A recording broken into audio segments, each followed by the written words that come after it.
नमस्ते, हमारा नाम बहादुर चित्रकर है। ये पटचित्र का गाना होता है जो कैसे आदमी को समझाना है।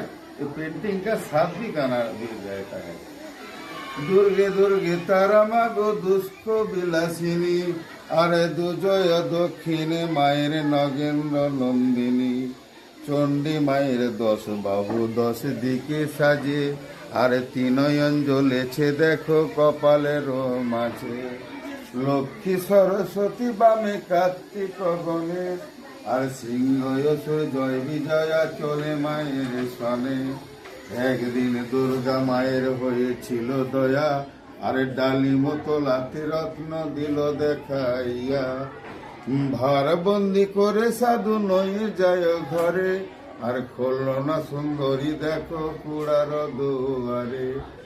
ये पूरा जो कहानी रहता है हमारा बड़ा पेंटिंग में, हम लोग कहानी बता बता के गांव में जाके चावल पैसा कमाता था, इसीलिए हमारा गुजारा करता होता था। तो अभी ये पटचित्र सेल होता है, पहले जमाने में सेल नहीं होता था। ये जो पटचित्र है ये अभी का नहीं है, बहुत प्राचीन काल से हो रहा है। जब इंसान बात नहीं करता था तब से ये पेंटिंग शुरू हो गया। कौन जंगल में खड़ा है, कौन जंगल में हिंसक जंतु है, तो गुहा का अंदर पेंटिंग बना के रखता था। तब तो कोई केमिकल फैक्ट्री का रंग कलर नहीं था, और फल फूल पत्ता से ही रंग बनाता था। अभी भी हम लोग वही रंग आप लोगों को दिखाया जो ऐसे ऐसे पेंटिंग बनाता है।